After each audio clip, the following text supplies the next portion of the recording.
I do a lot of driving, and most of my time driving is supplemented by listening to podcasts. I listen to many different podcasts, from Revisionist History to Hello Internet, to Adam Ruins Everything, to the most useful podcast in the world, to My Favorite Murder, to We'll See You in Hell, to Last Podcast on the Left, to My Brother, and Me. But there is one podcast I prioritize over all others. There's one podcast I will plan an entire evening around. I'll take an hour out of my schedule to lie on my bed with a nice pair of headphones and listen to The Adventure Zone! If you spend any amount of time on the internet, you have more than likely heard or seen something created by the brothers Justin, Travis, and Griffin McElroy. From their podcast and television show My Brother and Me, a comedic advice show for the modern era, to Till Death Do Us Blart, where the three swear that they will watch and review Paul Blart Mall Cop 2 every single American Thanksgiving until the end of linear time. But out of all of these shows, The Adventure Zone has always been my favorite. In August of 2014, due to the fact that Justin couldn't record because his daughter had just been born, Mabim Bam released a backup episode titled The Adventure Zone, where the three brothers and their father Clint played the recently released Dungeons & Dragons 5th edition. The episode was so popular with the fans that The Adventure Zone was made into its own podcast. For the uninitiated, I will try to quickly explain what Dungeons & Dragons is, though I'm gonna try and not get too granular with this description because I do intend to do an entire video on just D&D in the future. Now with that out of the way, when I say Dungeons & Dragons, those of you who have never played before probably have the image you got when you saw someone on TV play it. A group of nerds in various sizes wearing doofy hats and speaking like they got out of Shakespeare class a bit early. I am Brutalitops, the magician. Sitting around the table trying to sound intimidating. And I'd be lying to you if I said no one who plays D&D plays it like that. But the majority of people who play D&D are playing because they love stories. And that's what D&D is. It's a group storytelling effort. The Dungeon Master is the author of the story. They create a world and fill it with trees, cities, dungeons, monsters, and townsfolk. But the DM intentionally leaves this world devoid of heroes. That's where the player steps in. The players create and control the heroes in this story. They roll 20-sided dice to determine if they're successful in hitting that orc, or climbing that wall, or charming that cute lady in the tavern. And that's what I mean when I say D&D is a group storytelling effort. The DM will posit a conflict on the players, and the players will resolve that conflict in a way that is almost certainly radically different than what the DM intended. And if the DM is doing their job correctly, the overarching story of the adventure should become a story that the players can remember fondly. That's why Dungeons & Dragons is played. So what is this D&D adventure about? It stars Travis McElroy as Magnus Burnsides, a caring human fighter with masterful carpentry skills who commoners see as a folk hero because of his willingness to rush into battle and protect those in need. Clint McElroy as Merle Highchurch, a dwarven cleric who uses his extreme teenage Bible as his connection to the god Pan. On his travels, he heals and comforts all that he meets. Justin McElroy as Taco, the aloof chef turned very powerful wizard with little regard for the law, who will often pretend to be stupid to fool people around him into a false sense of security. And finally, the phenomenal, sweet baby brother, 30 under 30 media luminary Griffin McElroy as the dungeon master and musical composer. Quick side note here, there are a lot of things to be spoiled in this story, and I won't even be talking about the most recent suite of episodes as a result of that. I'm just trying to keep this video as spoiler-free as possible. Sound good? Sweet. Now let's get into it.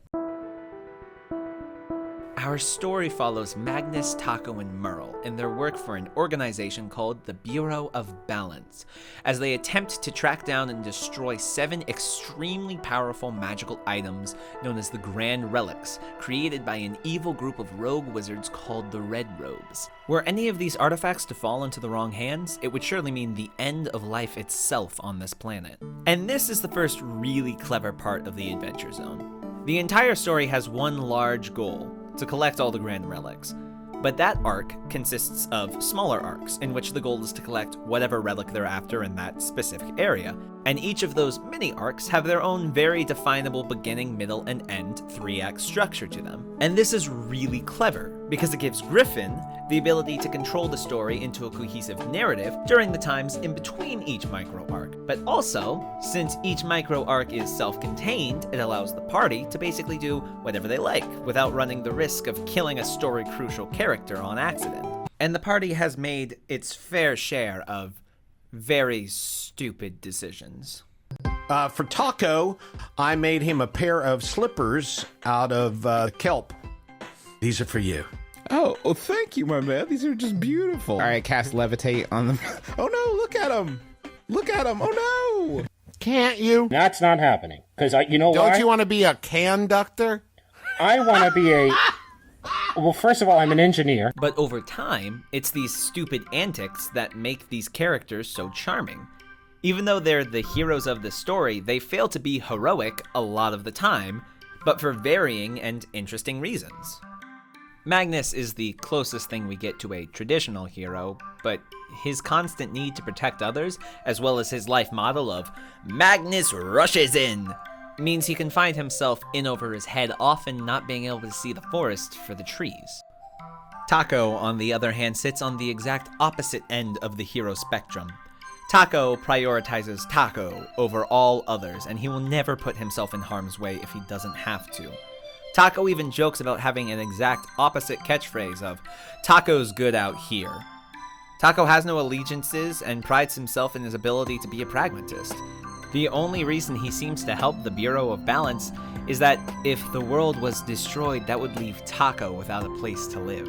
And somewhere in the middle sits Merle. Merle, being a cleric and a holy man, usually feels an obligation to do the right thing, but is very good at talking himself out of actually doing it if it involves putting himself in danger. But the most interesting thing about Merle is his fight with his religion. He wants to be a devout worshiper of Pan, but as his adventure continues and bad things continue to happen to himself and those he cares about, he starts to doubt his faith, and that becomes a constant struggle with him up until the most recent episodes. And I think it's the humanity in these three that makes them feel like they're living, breathing people. They all have ideals and flaws, and that's enough to make a good character, but they're not defined by their ideals, and their fears don't exclusively dictate their actions. There are times when they act inconsistent. There are times when Magnus is antagonistic. Oh yeah, I'm picking him up by the scruff of his neck. I'm sorry, okay, stop, please don't hurt me, okay? Tell me what I want to know. Jesus. And Taco is selfless. Her hands clasp over her mouth, and her eyes go wide when she sees this diploma. And she says, aren't I supposed to, take lessons and stuff? Aren't I supposed to, learn from you first before? Rin? Yeah? I've been watching the whole time. When Merle is apathetic. So now we're just, at the bottom of a well, right? Yeah. Cool. Good look. Oh, this is going good. We really suck at this so far. That's what makes them seem like real people. They have priorities, but they're also sometimes sporadic and stupid, because in life, oftentimes human beings are sporadic and stupid. And a lot of times there are situations where there are no right answers. And I think that is a real testament to the phenomenal DMing done by Griffin. I've seen a lot of games of Dungeons & Dragons. Some online, some in person, I've even DM'd a few. But of every single game I've seen, of all the DMs I've experienced, Griffin McElroy is by far my favorite.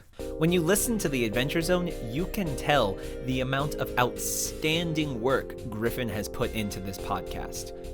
For one, he makes all of the phenomenal music that underscores the entire show. From the J-pop style Vocaloid singing in the Crystal Kingdom, Pulled from my home inside a cloud, lost to the dark, I drift alone. to the Firefly style steel guitar in the 11th hour.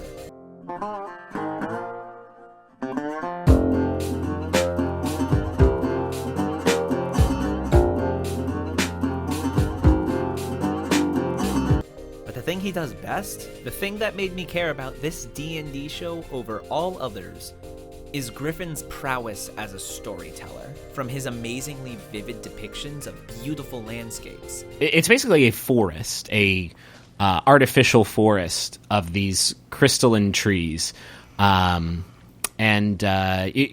sort of surrounded. You can see two paths from where you landed. You can see a path out to a pond that has also been crystallized. It's basically just a big pink clearing now. To the actual adventures themselves, which not only have incredibly unique concepts, like the Majora's Mask-inspired, time-looping Old West town refuge in the 11th hour, but are also filled with a gallery of amazing non-player characters Griffin has created, including Angus MacDonald, the detective boy genius, Kravitz, the Grim Reaper, the director of the Bureau of Balance, or even, completely legitimate characters like Garfield, the Deals Warlock, or Tom Bodette. And the really astonishing thing is that every single character is thought out. They all have motivations and lives. They aren't just toys that animate when the heroes walk in the room, and that goes a long way in making us empathize with them. And the story itself is amazingly intricate. And I promised I would keep this video as spoiler-free as possible, so I can't even talk about the last third of the show. Which, by the way, is amazing. Just, so good!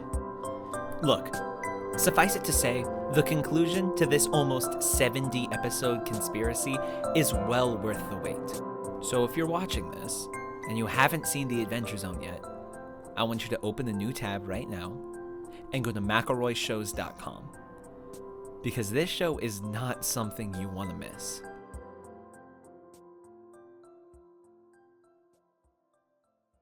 Thank you for watching.